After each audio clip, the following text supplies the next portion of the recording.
Welcome to our channel. Today we how to disable microphone permissions for Zoom mobile app, complete guide step by step clearly.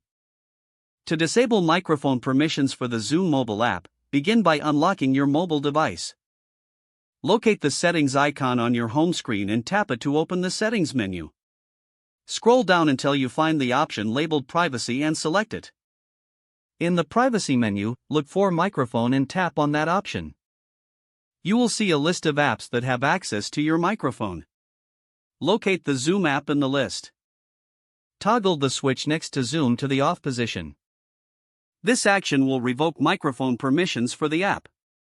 Once you've made this change, exit the settings.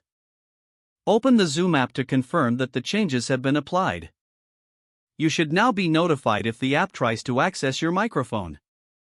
If you wish to re-enable microphone permissions in the future, simply follow these steps again and toggle the switch back on.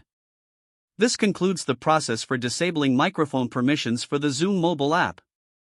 If the page does not load, refresh the browser or try again in a private or incognito window. Make sure you are using the correct email address, then retype it carefully to avoid small typos.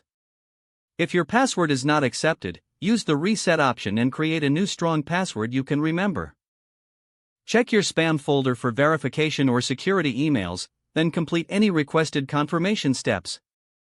Enable two-factor authentication if available to improve account security and reduce unauthorized access risk.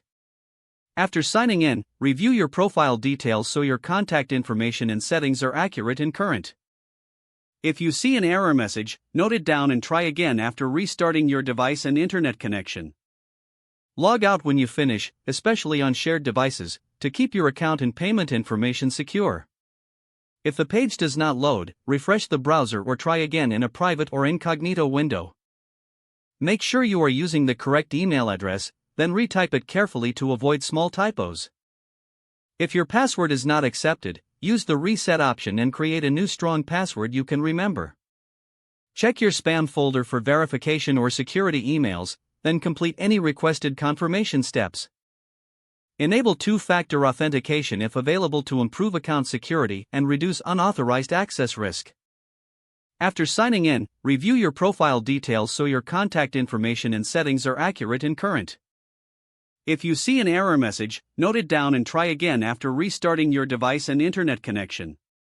Don't forget to like this video and subscribe to our channel for more step-by-step tech guides.